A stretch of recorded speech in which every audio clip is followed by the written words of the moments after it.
Okay, let me grab. You know I can cut that part. Yeah. Okay, you got it? Yeah. Okay. Hello, everyone. Hello, welcome guys. to this episode of Mouth So Reckless. Mouth So Reckless. Mouth So Reckless. Yes, indeedy. Y'all know I be messing up. I'm just, I gotta set my little timer up. I'm trying to get it together because it's gonna be a deep one. So I want to be mindful of you guys' time, but I want to make sure we give our guest, today's guest, the opportunity to speak as well. So there we have it. All right, we are set and ready to roll. Thank you. We have a new special guest today. Dana, thank you for being here. Hi, guys. Thank you. I'm excited to be part of your podcast. Awesome, awesome. So today we're going to talk about dealing with abuse in relationships.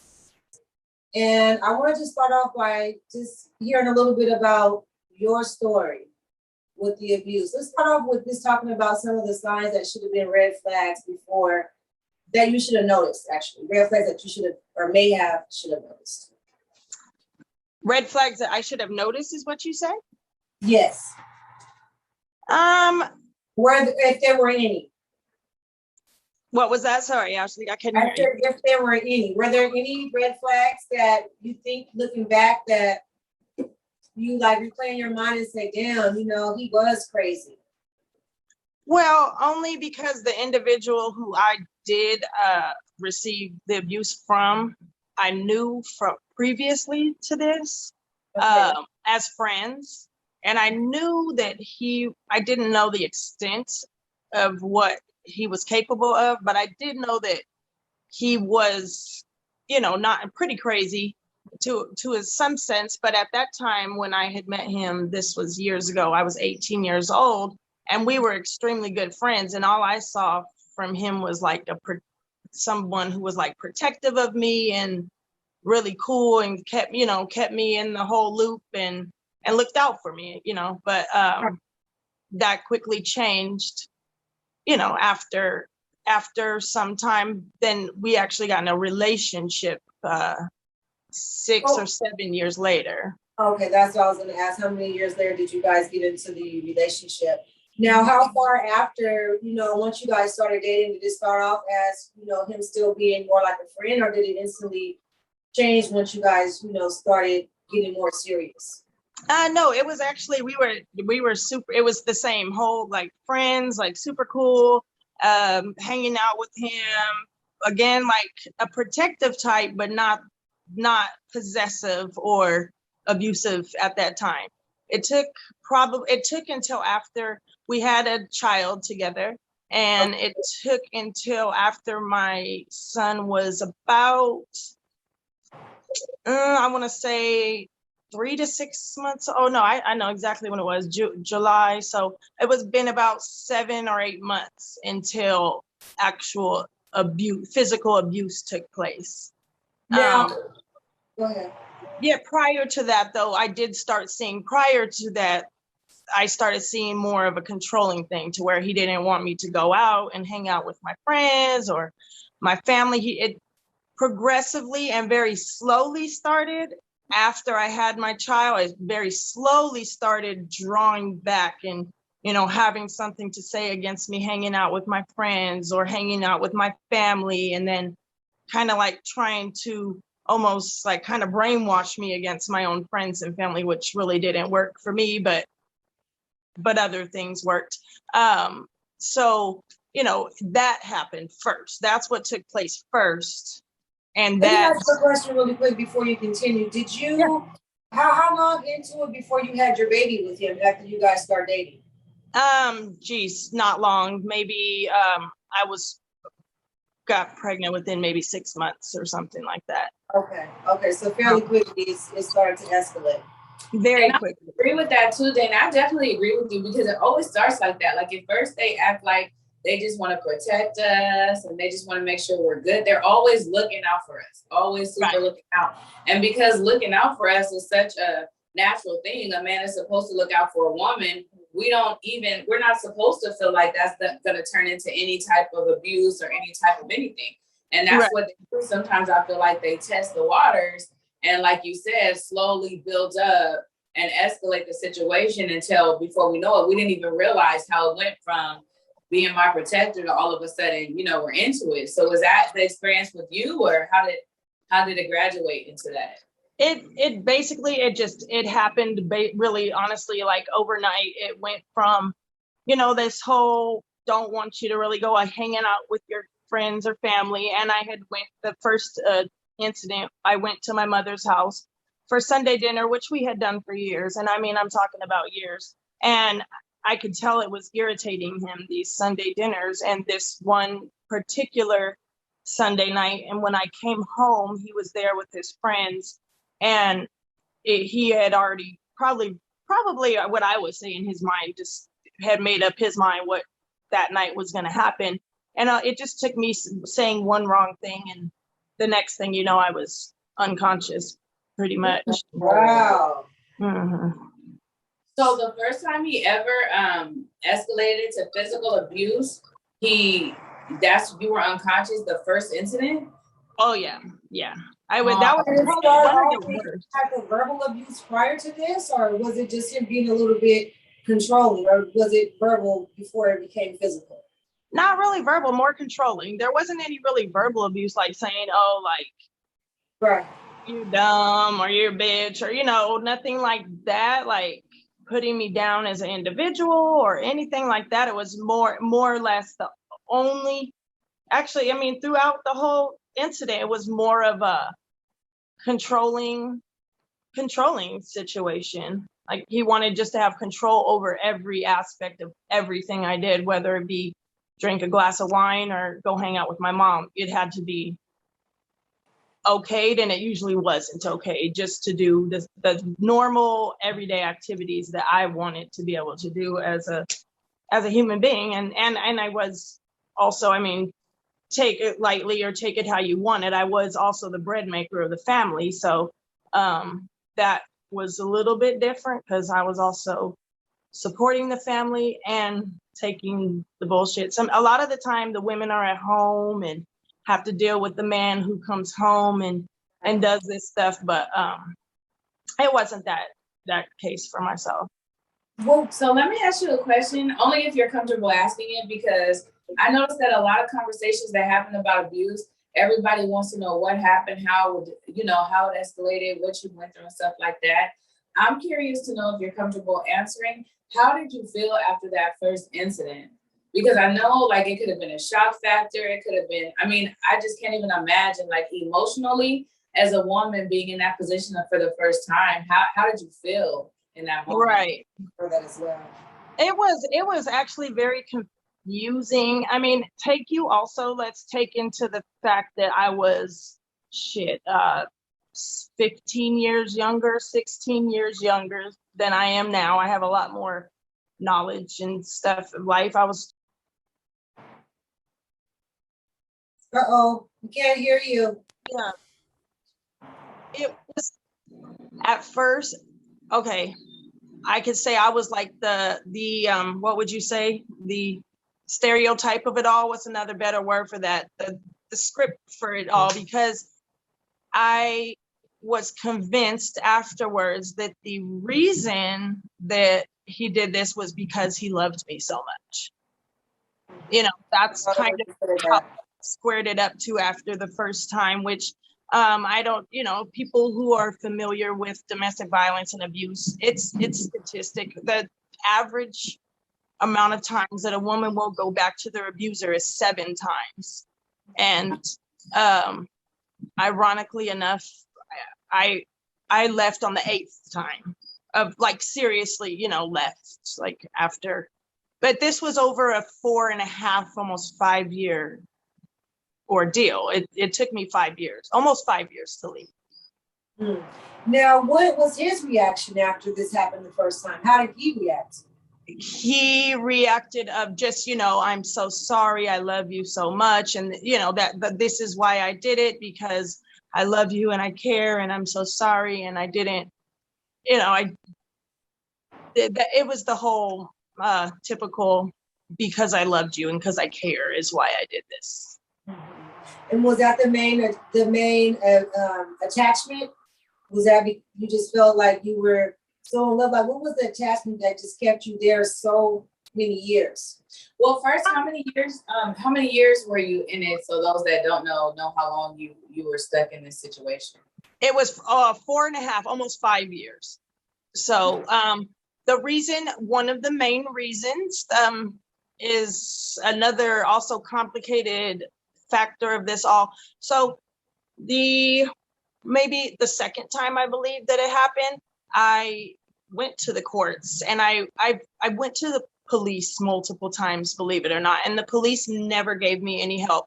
The first time, actually, I called the police because he left with my 6-month-old son, or what I say, Ty was 6, 7, 8 months old, something like that. The first time that it happened, he took off with my son. Now, we lived in my apartment that I had for some time before this, and when he took off with my son, and having no idea how this whole, having never been in this type of situation before, I called the police, and eventually the police came maybe a couple hours later, and they basically told me that there was absolutely nothing that they could do about it, that there's no custody order set, and that if he wanted to leave in the middle of the night after, whatever he did, he has the right to take off with my son. And if I wanted to press charges, I could press charges. But of course, I was afraid to press charges. The individual who they were talking to does not have a good background or family orientated. So I was always also very afraid of his family and the retaliation that could take place if I did do anything. So that's one of the main factors that always kept me from pressing any charges until the end. And I also went to the courts multiple times, and I would get a restraining order, but you can get a restraining order against someone, and that does not mean that they do not have, still the same rights to the child that they have, unless you get something in order. And then if you get something in order, it could make it worse for myself, because then they could say, okay, well, he has in court order this amount of time with him every single day. So I kind of just always backed off and tried to deal with it on my own, and got very distracted from police and the courts.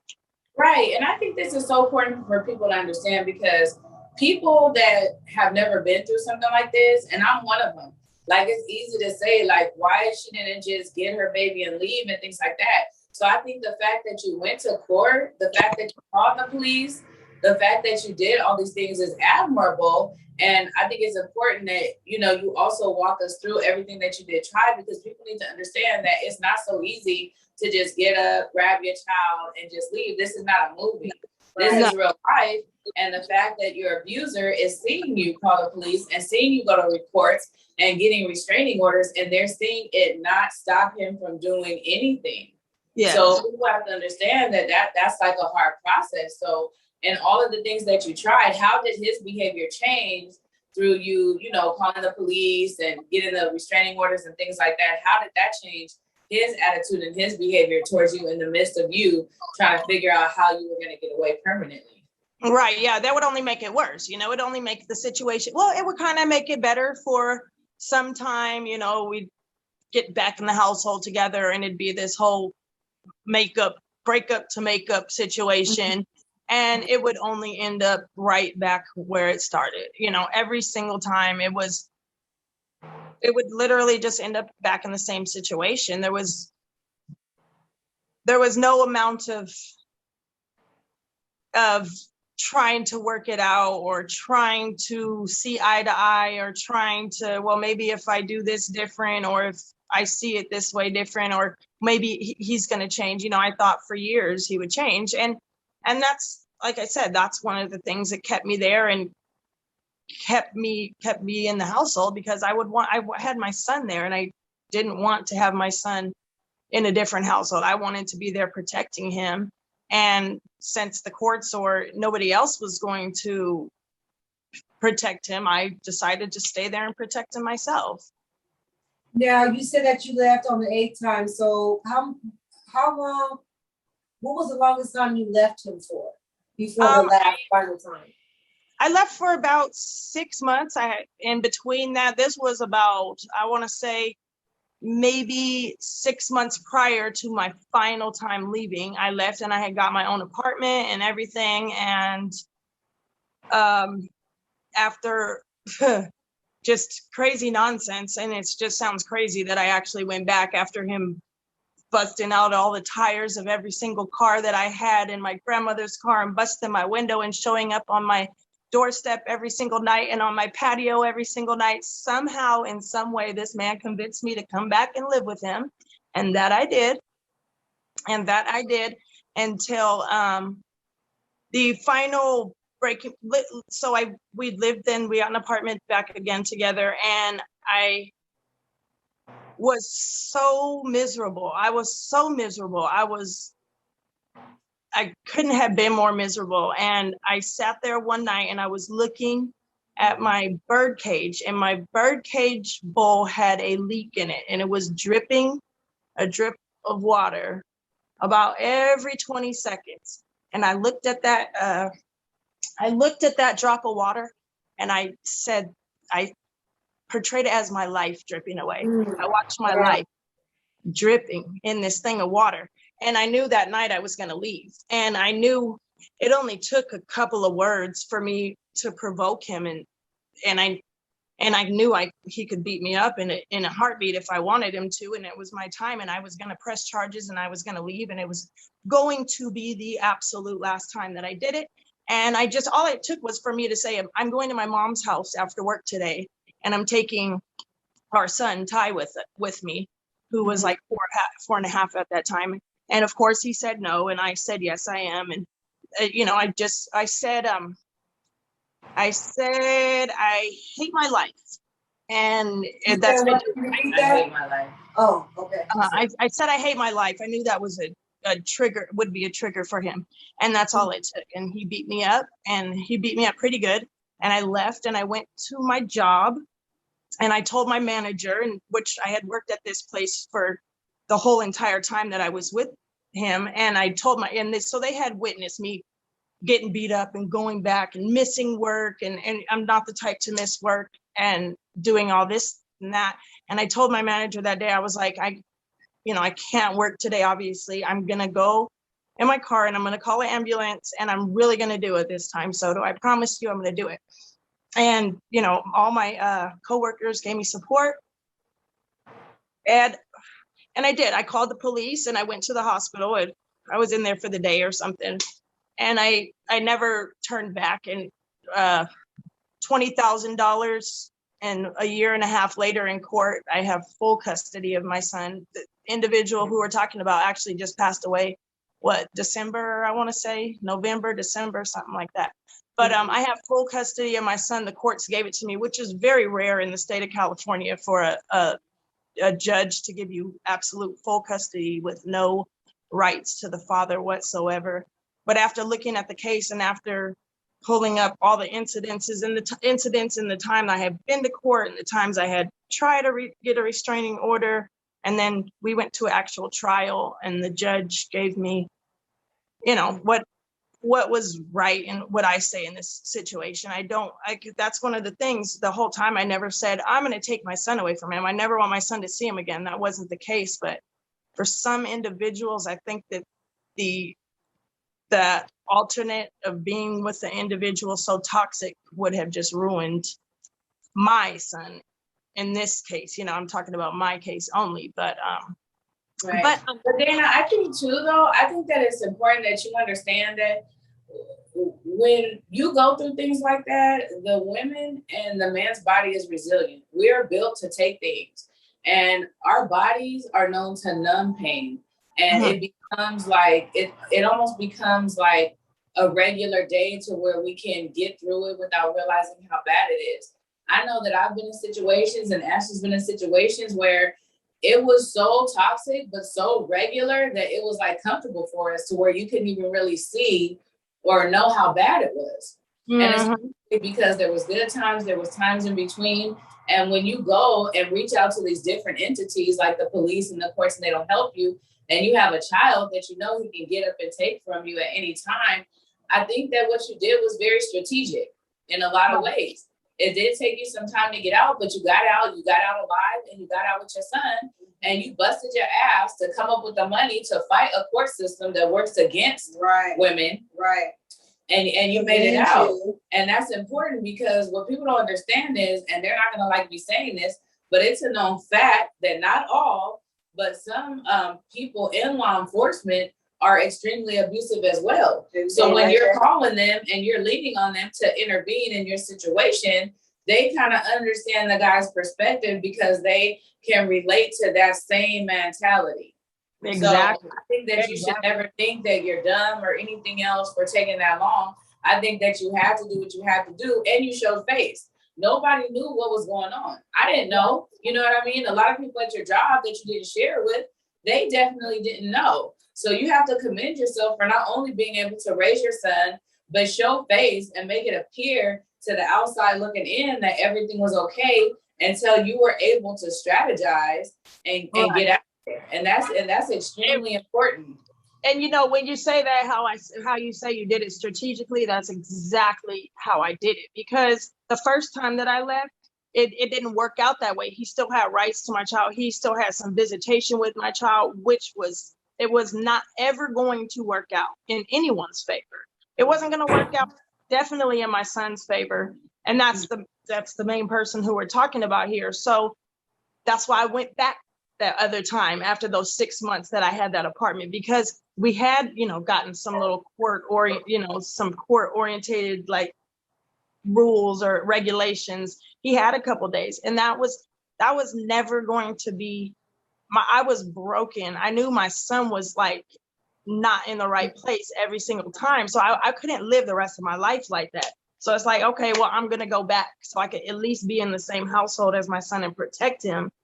And but that's what I'm saying. Like you said, it was strategic because then I knew it wasn't going to work the first time. I had to go back, try it again, and see which way it was going to work out in the end to save everybody involved, And how did you replenish? Oh, I'm sorry, go ahead.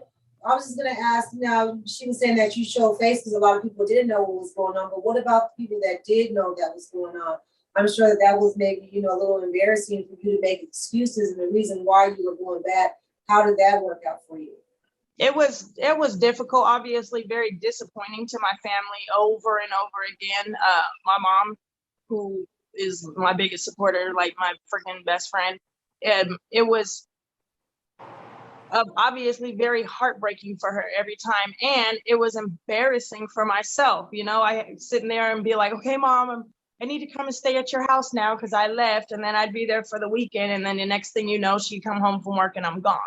And I'm back there again. And she would give everything that time. Every single time she would give her whole entire heart and soul to try and make the situation better and make me comfortable. And I would just turn around and leave. So I was very much disappointed.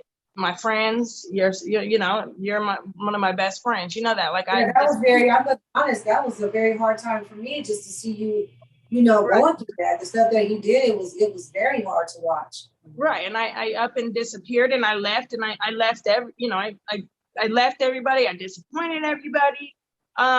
There's also times that I've thought back, and because I'll say it like this. So I think about my situation. I think, oh, what if I saw my sister in that same situation? Why didn't my sister come to that fucking door? Or excuse me, I can't cuss. Why didn't my sister come to that? This is not so reckless. You can speak freely. Whatever you want to say. Right. Why didn't my sister come and beat that door down and shoot him? You know what I'm saying? Like, that was like also questionable for me for years. Like, why didn't anybody do anything? But let me speak to you about somebody that was on. I'm sorry. Let me speak to you about somebody that was on the outside looking in. So for us, we have to decide what is going to be better and what is the likeliness of you surviving based off our response, right? So what I mean by that is I can go in here and kick the door down, and I got friends that could jump on him. I got friends that could take him. I got friends could do all that. However, I have to think about what does that look like for the person being abused. We go over there, we jump on him, we fight him and everything else, and two things could happen. You could get mad at us, cuss us out, cut us completely out of your life to where we don't even have access to know if you're still alive and safe. One thing, or when we leave out that door and he recovers, he can take it out on you, and now you're dead, he done killed you or something like that, and now we're feeling like, damn, that's our fault because we got involved, and either she went right back, he took it out on her, or now you cut us completely off and don't want to be talking to us again. And I can't speak for everybody, but that's how I felt, because I've been on both sides of it, not to the extreme that you did, but on the verbal side and fighting and things like that, where I was even the abuser at times, where I would put my hands on people. And those things crossed my mind when I was on the outside looking in from my friend that was going through it. Like, she gonna keep going back to him, you know what I'm saying? You frustrated, you crying, or he gonna come back and kill her or jump on her because we intervened in something that we don't really know the whole story or the dynamics of it, and you want to stay, or you cut us off completely to where we're scared for your life. We don't know if you alive or dead now because you felt like we got involved in something that we didn't have nothing to do with. And now you done cut us off to where we don't even know if your well-being is. And I don't know how Ashley felt. Well, not only that, it's just the fact that, number one, he's a 6'5" man. I'm 5'2". There's nothing I can do to come and challenge him to save you. Now, if you're not willing to come and take the help that I'm trying to offer, I want you to come on, you can come stay with me. You don't have to stay there. You can leave and I'm going to help you, you know. That's the most that I can do, because at the end of the day, I have kids, your sister has kids. And we don't want to come over there and get ourselves in a situation and get ourselves hurt. We can only help to a certain extent. And so that was hard for, I'm sure, for Eden as well. You know what I mean? Because it was only so much that we could do to help. Right. So that's hurtful for us as well, because it's like, damn, we want to help her, but it's not like really too much that we can do. And if we call the police, then we're either, because like she said, now we crossing the line maybe, because now you may be mad at us for calling the police to go to your house, and then you're not speaking to me, and then we don't know what's going to happen from there, because I always want to be able to keep a line of communication so I know what was going on. Now, in this individual, we've had screaming matches too. We even got into it. I done been called all kind of bitches and all kind of stuff from him too. He has lied on me too. He's called my husband and done stuff and said stuff and, you know, all kind of shit. You know what I mean? So it was like, it just trickled into the whole family in a sense. No, you know? I understand. And no, what basically, like, to sum that up, and what I'm saying, like, that's only been a thought. It's nothing that I really, what the hell? It was only like a thought at times, like, well, how come nobody came and beat the door down? Like I said, but it's only a thought. And looking back on it now, I totally understand why. It makes complete sense why. If I was then now in this day and age and looking in on this type of situation, I would stay out of it as well, because that's the only thing that you can do, really, is let the individuals involved handle it the way that they're going to handle it. I mean, yes, be there if somebody's getting freaking killed or something like that to have their back, but you kind of got to butt out of it. It's just very hard too.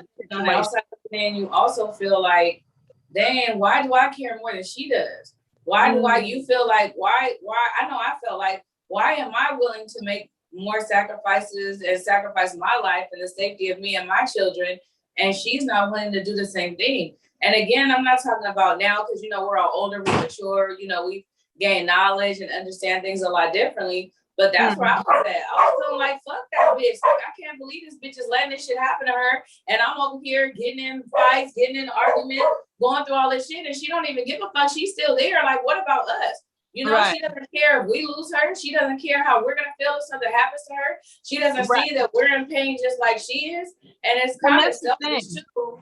But that's the different things that you go through on the outside looking in, especially when you've been in similar situations and you know how it feels. Not exactly. Because, you know, I don't want to take anything away from the way you're feeling, because my situation is mine and your situation is yours. But you do try to relate to a certain extent and remind yourself how you felt in the midst of that. And you want to know, how come what's so different about that situation where she can't feel like I feel and get the hell up out of there before, you know, something happens to her or her son.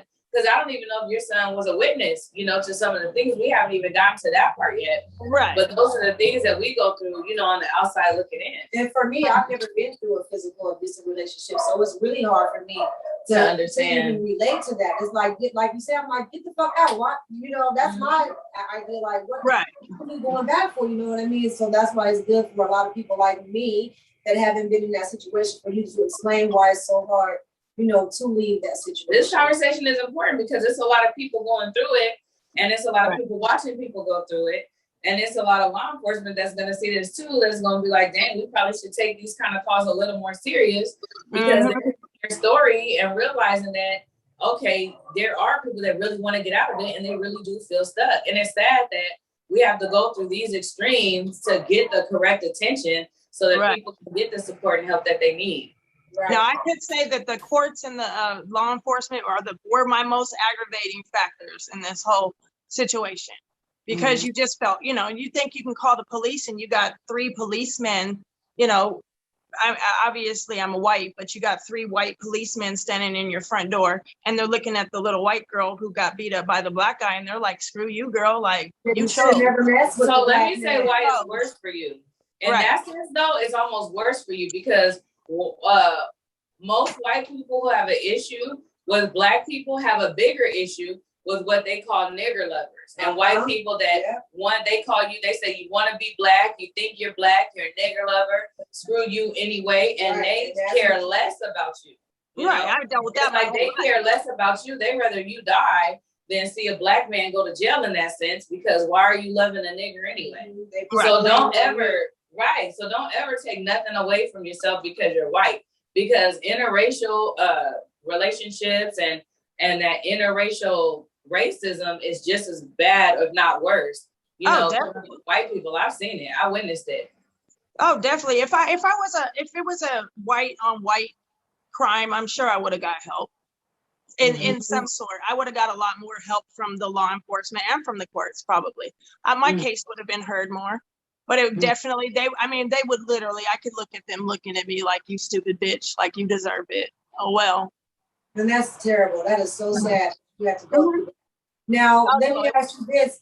How did you feel once you actually were able to be free of him and you got away by the 8th time you left him? How did that feel? Did that feel rejuvenating, or did you still feel like some sense of attachment to him once you did leave him for the final time? No, you know what?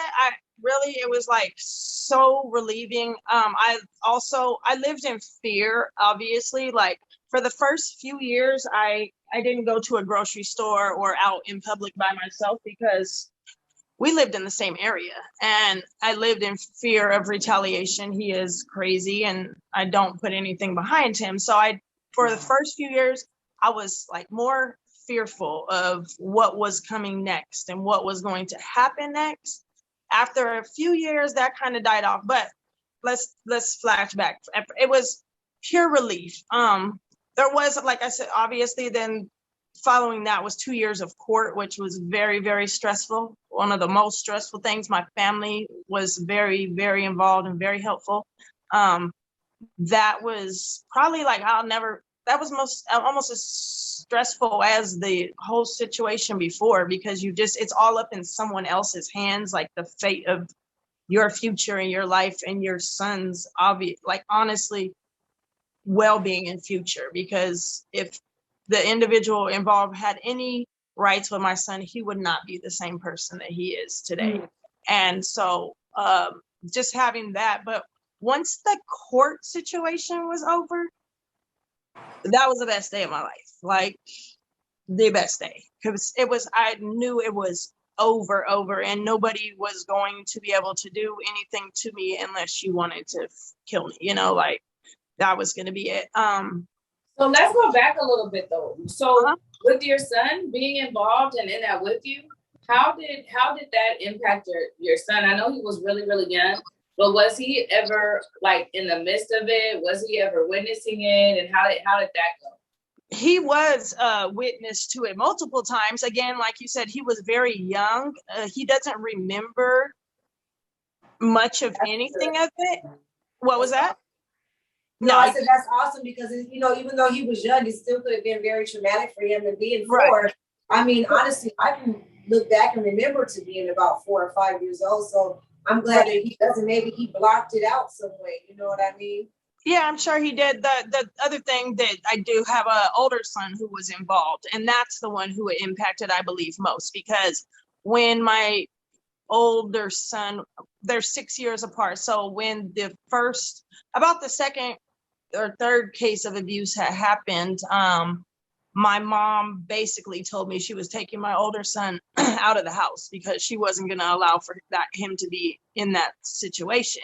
And it was more traumatic definitely on my older son, because then he was then there taken out of the household of his mother and raised by his grandmother until he was 15 years old. He didn't come back and live with me. So from the time he was 7 until he was 15, he lived with my mom. And the older son, that was not your abuser's child, correct? No, no. And how did he feel? Like how does that look for him? Knowing that he has to, I don't know if you guys have had conversations or even if that's something that you want to touch on. And if you don't, we totally respect that. You know what I'm saying? Because that's your son. But how did it feel having a child that was not in the home because of the abuse that you were sustaining? It's been, I think it's like the worst thing that I take blame and like, I feel guilty for it. I feel like I caused maybe the fate of a different life than he could have had. Like he has issues from it. He definitely has underlying issues. I think they probably resolved from this. So I definitely feel guilty, and I feel like I fucked up his life, kind of, pretty much. So how are you healing from that though? Because at the end of the day, we all make mistakes. We all go through things, right? Mm-hmm. It's like, from what I know from you and Ashley, that you've already taken accountability for what's happened and what your part in the abuse and the extent of the abuse and how long it lasted for was. So what does forgiving yourself look like? Like, is that something that you've already done? Is that something that's in process? Like, how does that work? Because I think people don't realize that when you go through abusive relationships, everybody around you is impacted. Your family, your children, and everybody, and especially you. Yes. And then you were in that mode of showing face for so long. It's like people think once you leave the relationship, okay, she's fine now. But in a lot of cases, you're really not, because you never had that time to heal and repair your own brokenness and forgive yourself for, your part that you feel like you had in it, especially that impacted your children. Right. No, I would say probably I haven't 100% forgiven myself. It took years. It still does take years. It's only since lately, I would say probably like the last year or so, that I could like, my triggers for me, my sound weird. When I take showers, my mind goes and I think too much. It took years for me to not take a shower and sit up there and beat myself up, like, and think about, oh, you did this and you did that and you created this for that person, and why'd you make this decision and why'd you make that decision? It's only been since lately that I'm getting okay with myself, and like I try to like look at other circumstances and be like, oh well, that person, like try and like make light of it. Oh, that person did that too, or other people have the same issue that I did, to like kind of make it feel okay. Like, I'm not the only one. About counseling for you and your family? Because counseling is very healing. Therapy is super important. Very good. A lot of people frown upon it, but it's very good for the soul. Right. I thought about it. I just don't feel my children would be as receptive to it as I would, or like I've talked to them about it like before, and they always say, no, I'm not talking to anybody. So it's kind of like you don't want to put somebody in a room who says, I'm not talking to somebody. Because what about the mental health piece though? Because you don't feel like, because I believe that PTSD is not just military. I believe that transitions into Black men, Black women, people that have been abused, people that have been, molested, raped, all these kind of things. So do you feel like that you have a form of PTSD? Because that was a lot of years that you were stuck in a very toxic situation. And I have anything that could be traumatic. Right. I have PTSD to the most. Yeah, absolutely. Like I have it absolutely. Like even like little things, like even my kids know, one thing that's really big with me, you can't touch my wrist. If somebody touched my wrist, wow. I freak out. Like I black out. Like I can't remember what happens. Like, don't touch my wrist. I don't know. I have like I have like scars and stuff on my face. You have like triggers to where like if people do certain things or touch certain things or go in different kind of motions or different sounds, like it takes you back to that place of abuse. Right. It's more like if somebody like touched my arms or my wrists, definitely. Or, just like being in like a uncontrolled argumentative situation, like I black out basically. I don't remember what happens. Like I go through the motions. I can sit there and be in the argument, but I won't remember anything that happens afterwards. Like my whole mind just blanks out. So even after all these years, you're still in recovery. Oh yeah, I don't know if it'll ever go away 100%. It definitely has gotten better. Definitely gotten better. And I could say, I mean, this might sound insensitive, but with his passing, like now I feel like a sense of relief that I know that nobody is going to come and hurt me. You know what I'm saying? Like I know no one is going to be around the corner and friggin' shoot me, I mean, he's the individual involved is capable of doing so. He's obviously a pussy because he beats on women, but he's also stupid. He does stupid shit, so I think he's capable of doing just about anything. So that being said, with his passing, I have lots of relief. And funny, I have also I had a lot of emotion with it at all. I thinking, wow, I was sad. I almost felt sad at first, like when Ashley actually is the person who called and told me that he had passed away, and I had emotion that I really didn't think I would have, Well, I think because you loved him. Like people fail to realize that love is not biased. Love is not situational and conditional. When you love somebody, you have an attachment to somebody, that doesn't go away. And that sense of pain and hurt doesn't go away just because they were not nice to you and didn't treat you right. Yeah, they shared a bond. They were together for years. You had kids with him. There was the best of times, like I could say that was the worst and best relationship I had. Because you guys had a friendship before too, right? Yes. Yeah.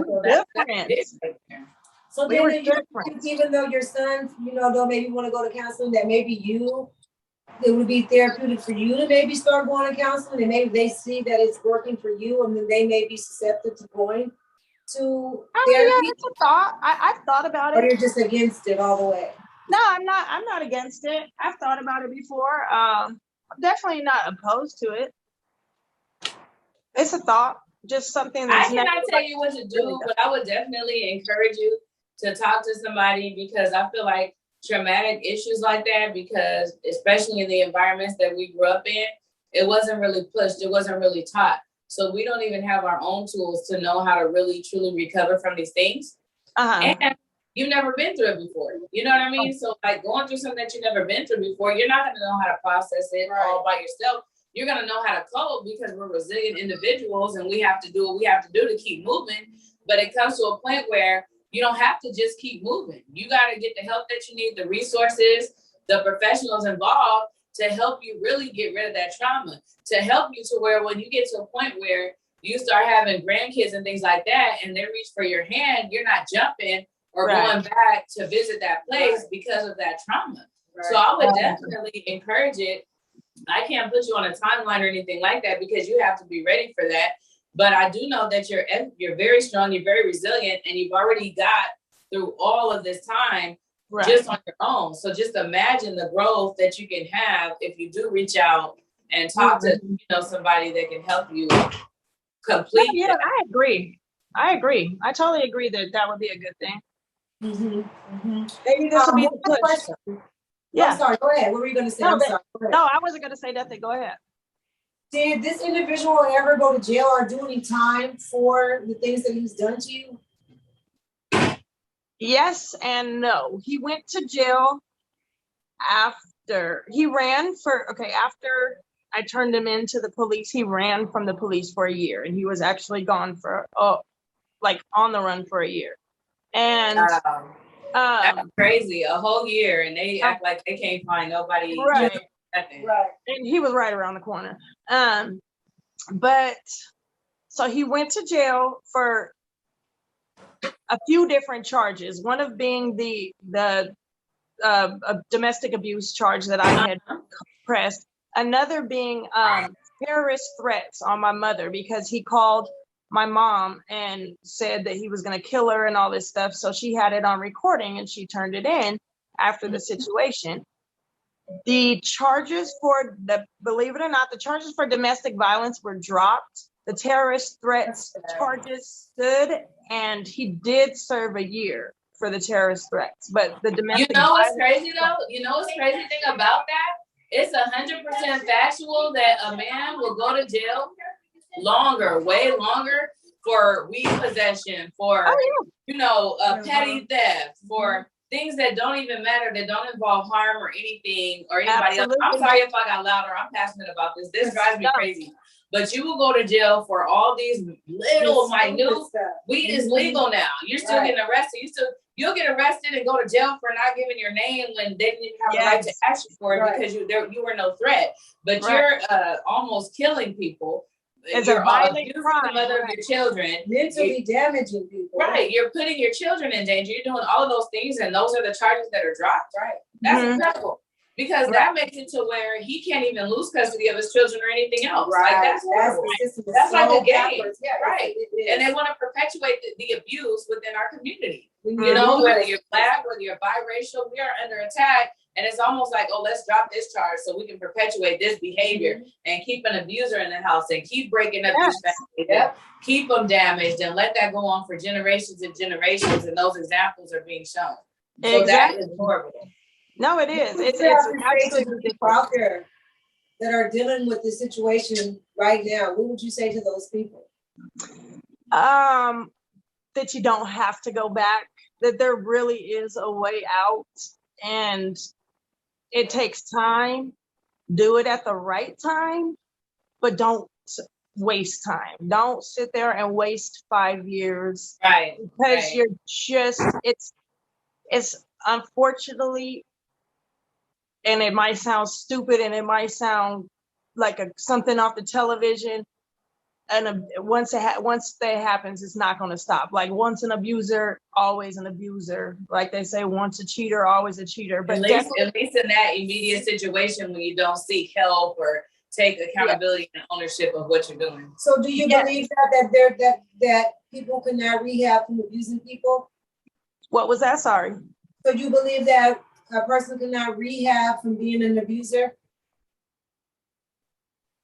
No. Especially not in that same relationship, because that situation will always be underlying in your relationship. Your mind is never going to forget it. Their mind is never going to forget it, and it's always going to be in your heart. It's always going to be there. It's not, and so the man, say, is the abuser, and the woman is having, what are they supposed to be afraid to say something because the man might abuse them, or the man can't feel that he can talk normally because he might think that the woman takes it as abuse. You know what I mean? Like it's never. I definitely understand where you're coming from with that, because it's almost like, not to downplay abuse or anything like that, but when anybody compromises your trust, whether they cheated or anything else, is always in the back of your mind that maybe they'll change later. Like I think if you go out and get tools and get therapy and get the help that you need, that you can definitely change those behaviors. But if you're just in a situation trying to recover and get it together yourself, it's virtually impossible to change on your own. We just don't know how to do it, or else we wouldn't be that person in the first place. Right. I mean, I'm sure that you said in that same situation, so meaning in the same relationship, but what about if that abuser goes on to date somebody else? Do you think that they will carry that same behavior on into the next relationship, even if they were in counseling and got help from the breakup from the previous relationship where the abuse happened, and now they go to counseling, they go to a new relationship? Do you still think that it's going to be in the, still within them to abuse? Because I know that some people say once an addict, you're always an addict, but you can be clean, but you're still an addict on the inside. Right, like a disease. Right. I would say, I'll say it like statistically, what statistics say is that yes, like 9 times out of 10 that this individual is not going to change, and that it's going to be the same abusive relationship but there's always that other case, you know what I'm saying? I'm sure that some of these men or women who are abusive find that this is not working for them, and that they're never going to live a happy life or find the relationship that they want if they don't get the help, hopefully, and to seek to stop that type of behavior. But I personally think that I think that 9 times out of 10, they're always going to be that same individual somewhere inside that person's always there. And it's just a trigger away from they're just one trigger away from exploding. Definitely agree. And I just want to thank you again for really opening up and sharing with us, because a lot of people are ashamed or embarrassed and things like that to speak honestly about these situations. And they shouldn't be, because there's a lot of people who need to hear it. There's a lot of people who have gone through it in silence. There's a lot of people who are still going through it in silence, and some people that's still part of their past. And like you, they're still trying to recover from it. So I just really appreciate you, and I thank you for opening up and being honest about the situation and with your children and everything like that. And I mean, Ashley says, so whatever you need, whatever tools we can provide to help you work through it and work through that trauma, I know that I'm definitely there. I know for a fact, we know Ashley, we know she's definitely there. So it's just amazing, and it's so hard. Because you're one of a few people that we asked, and it's very hard to find people to really open up and be transparent about it. So that's how I know that your recovery and your healing is working. Right. Yeah. You know. And I like being able to tell people my story, just because you could see, like, you don't have to stay. Things could get to the worst, and you can sit there and I mean, I think that I made horrible decisions in life, and I made horrible choices and stuff, but at the end of the day, like, I'm finally getting over beating myself up about it, and finally breaking free and realizing that was a thing of the past. It happened. I'm not the only individual that it happens to, and everybody out there can also get out of the situation. It's not impossible. It is absolutely I just want to thank you as well. I thank you for being on the show. And I'm happy that you were able to get out of it in one piece, able to get out of it with your sanity, and you're able to be free and live your life the way that you wanted to live your life. Was there anything else that you wanted to say before we closed out? No, just thank you guys for letting me share my story. And I hope some people listen and can learn from it. And if anybody's in the same situation, get out. And definitely, and we needed this, because we out here getting ate up by these flies. Like we look like we itching and jittery and everything else, is because we wanted to do a porch podcast. We wanted to do a porch talk, and we are getting ate up. So we appreciate. We know you outside too, so we appreciate you being outside and getting stuff right along with us. All right. Thank you, Dana. You take care. I love you. Love you too. Bye, you ladies. Bye. Thank everybody for tuning in. If you are going through abuse or any kind of domestic situation, there are several hotlines that we will list at the end of this show that you guys can reach out to. We're going to put phone numbers, the abuse hotline, and things like that to help you guys as well. That way you can get that support in silence. So thank you so much for tuning in. And if you have input, as always, reach out to us. Let us know. Send us a message, DM. If you want to be on the show, please reach out and let us know. And thank you for tuning in. That's all I have. And everybody remember to comment, share, subscribe, like. Yes. Thank you. Until next time. Mouse So Reckless. Mouse So Reckless. Mouse So Reckless. Bye.